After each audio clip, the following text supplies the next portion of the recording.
Hi, I'm Shane Lukas, owner and creative strategist of A Great Idea.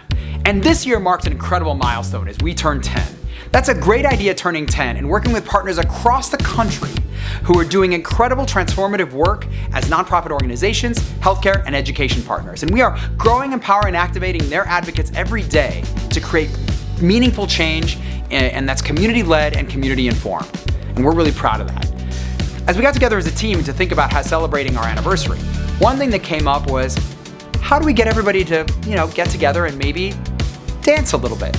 I'm a big music fan, and many of our team were big music fans, including we got a DJ as well. And so you can see my record collection behind me. And I love going to live shows. And one of the people that I've seen perform live here in North Carolina is William Nesmith. And I reached out to William Nesmith, now my friend and new musician, William Nesmith, and I asked him to write a song for us. And he wrote an incredible song called We Are a Great Idea. It captures the power and the essence of coming together as a community to say, together we can do something great. And that is really powerful. Well, I was so grateful for him creating such an amazing song that I wanted you to meet him. So I invited him here to the studio to answer a few questions and even share his live rendition of We Are a Great Idea.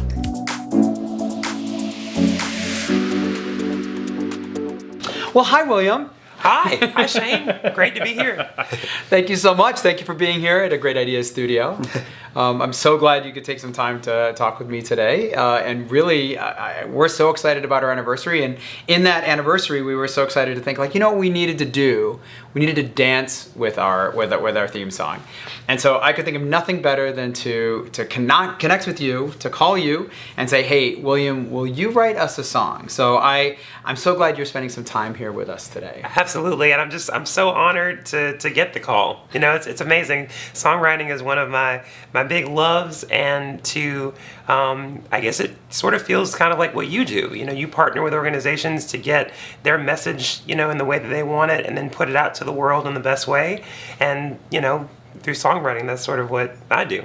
So I love that. Well, for those not familiar with your musical history, do you want to share a little bit about how you came to be the musician that you are today? Sure. My parents put me in piano lessons in first grade, and I was very involved in high school chorus and a little bit of college choir. And even though I went for marketing in undergrad and grad school, music was still my passion. So I was always, playing on the piano, writing songs. And when I moved here to Greensboro for grad school at UNCG, I found some songwriting circles. And so I started attending those and realizing oh, this is great. You can share these original works with other people. That is sort of when I started exploring areas here to share music. That's awesome. That's incredible. It takes so much courage to get out. To me, it's so scary to get out in front of people and be like, hey, I'm gonna just sing these songs for you, and I want that feedback now. That immediate feedback has to be so intense. But you also mentioned that you studied marketing. So in kind of the spirit of branding, you hinted at this a second ago. Can you talk a little bit about how you see that as storytelling? How you see the songwriting as storytelling? You really have to think about what at the core, at the heart of your song, what is it that you're trying to say? And it seems like such a simple question, but if you can ask yourself that and get a good answer, you're probably onto something good when it comes to having a good song. And so in the verses, in the choruses, is all reflecting in the lyrics, sorry, not just the lyrics, but the melody and the instrumentation, is this helping to enforce the main idea of my song? I love that. So what happens when you get stuck? Do you have a set of tricks and tips that you use when you kind of get stuck in that process? Absolutely. Walking around, leaving the area really helps. What am I trying to say? If this is the main idea, then why am I getting stuck here in the second verse? How can that second verse reflect what the main idea of the song is? Which is incredible, because so many songs these days are, second verse, same as the first, and it just seems like it goes through that cycle so many times, the wobble wobble and all the varying songs that kind of move through that same cycle. So do you think about the impact that your music has on people? I think one of the first songs that I wrote was my senior solo in high school chorus. And I went back and forth. I probably had 5 or 6 drafts of it. But I guess the reward is getting to perform that, at our final spring concert. And my choir director, he scheduled me to be the last senior solo before the big choir sings. And so they were all getting set up behind the curtain, and I was, there playing the song. And when I walked backstage, half of the choir was like in tears. I mean, it was a very emotional moment because it was the last time that we'd all get to sing together. But for my song to be a part of that and help to sort of, punctuate that moment, I think it was really just to be able to see it with my own eyes that I can write something from my heart and it can connect to all kinds of people. I mean, that's so powerful to be able to think about, creating in such a way as to connect to people's sort of personal stories. How has being a North Carolinian kind of shaped your story writing? Well, I'm not so sure, about North Carolina specifically, just the fact that there's so many great musical opportunities. Song circles, songwriting communities, artist communities, and collectives and things. And so I know when I first kind of started putting my toe in the water, there was a writing circle in Carborough, and I went twice a month just to be a part of that. But then NSAI out of Winston-Salem, and now Greensboro, Doodad Farm, and just all these various areas, and you become friends with these people. And you mentioned before about when you write that song and wanting that immediate feedback. I do have that tight circle of people that I'm sending this to, like, what do you think of this chorus? What do you think of this? Does this melody sound too familiar? Like, what are you thinking of that? And so that's a huge comfort to me. Is that where the great ideas come from? Like, where do the ideas come from for you then? Walk us through the process. Like, what process did it take to get through that? Okay, well, I took a deep dive through your website. That was step one. And it's a very, very well put together website. I feel like a lot of the lyrics were inspired by that About Us page. There's great in everybody. We could be great together. And those are such powerful lines, and I'm like, those have to be lyrics in here. And just something that's upbeat, something that is motivational, because that's what you do every day for your clients. And it's like you said, dancing, and you want it to be this party, this celebration of what you've done, what's yet to come, and to inspire those new voices to cross your path. There's so much going on. There's so many different challenges. There's a lot of friction. And yet, I think oftentimes, you bring such lightness and humor and joy into your work. Where do you bring that in? Like, where do you go to get that? I feel like it's just the celebration of the opportunity. Yes, there's lots of bad things, but every day that you wake up, you have that opportunity to make a change, to be that light, to be that positivity. And for what I do full time, I'm performing at these breweries, wineries, bars, and public and private events. It is literally my job to get the party started, to be the fun. And when I can feel that connection from other people, it's just this lovely, beautiful energy exchange. And it really, it revives me, it energizes me, and I'm able to give that back to the audience, whether, in person or through, listening to music. Well, your in-person shows were so...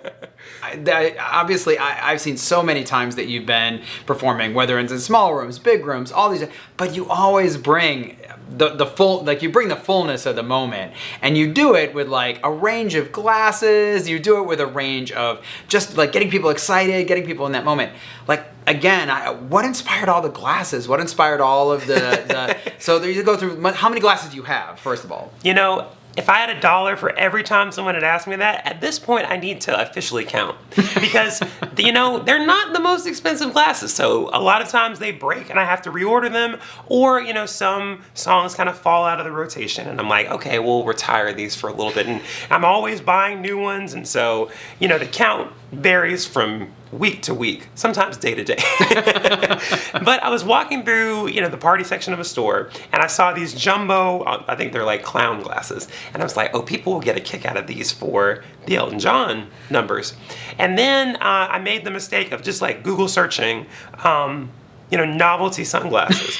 And I mean, it blew my mind. I was like, I can put it for this song, I can put it for this song, I can put it. And it started with, a little knapsack to a shoebox, and I think the giant bucket that I always keep in the car is on its like third size.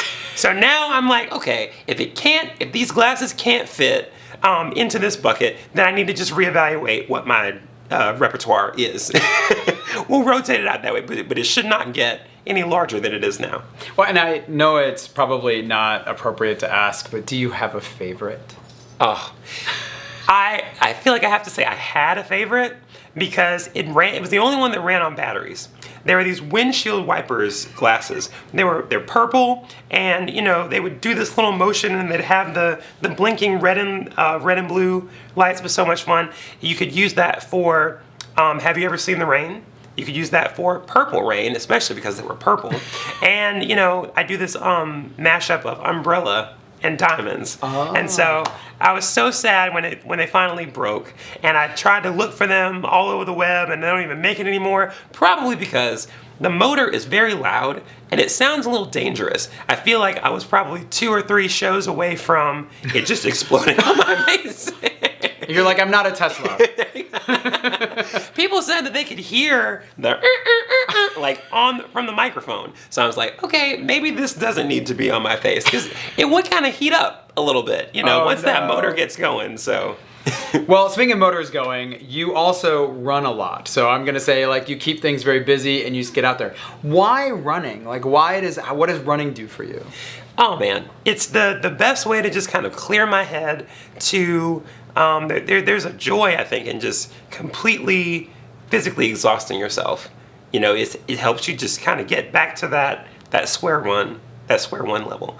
It really is amazing, and it's a testament to what you do when you stay consistent and you just keep showing up for yourself every day. That's great. It sounds like also community means a lot to you. Can you speak a little bit about how you've come to see community? Because it sounds like between the songwriting groups and the running groups, that community has really created an important foundation for you. Like, can you share a little bit more about that? Absolutely. I mean, I don't know. I feel very antisocial sometimes, and I'm definitely an introvert.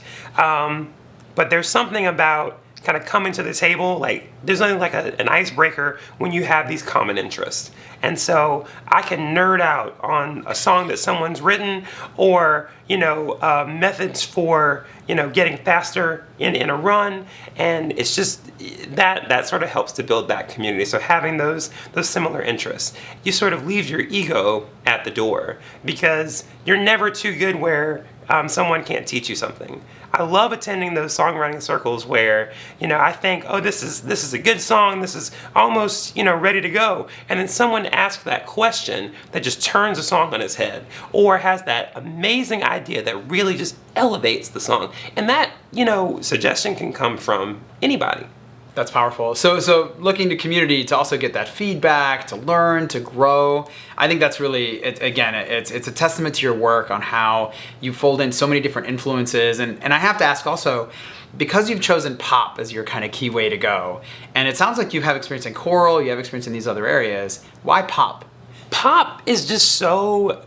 I mean, you hear it now when you listen to the Hot 100. It's ever changing. It's like everyone is welcome. All these influences are valid, and you're able to combine these different elements from all the different genres. It doesn't feel as rigid as like, okay, I'm going to make this in a particular genre. So it has you're able to sort of intersect with a lot of different styles, right? You get like jazz, you get blues, you get R&B, you get all these different things. Absolutely. And to that point about making sure that, at the core of your song is screaming the main idea. I mean, no genre does that better than pop music. Might even be a great idea. I'm just throwing that. It might just be a great idea. What's next for you? What is next? That's a very good question. Well, I mean, I enjoy the live shows. There is new music on the horizon. It's just a matter of, getting it out there and going back over some demos. But I'm very excited for that.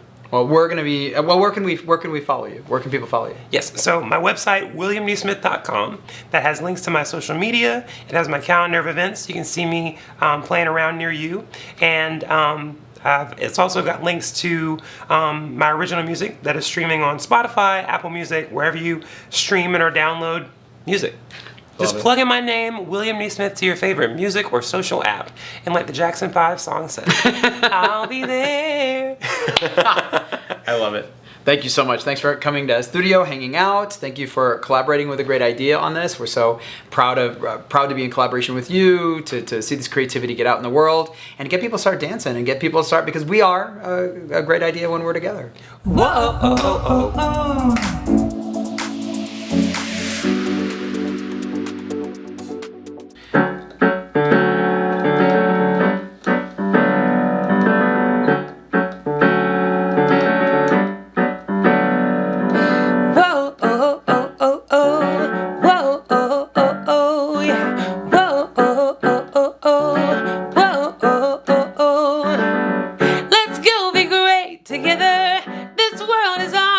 Change. Lift up the silent voices, fight the good fight every day. There's greatness in everybody, wherever you may be. You're meant to share your story, meant to thrive, to live your dream. Oh, you know the world is listening. Oh, what are you gonna say? Whoa, oh, oh, oh, oh. We are a great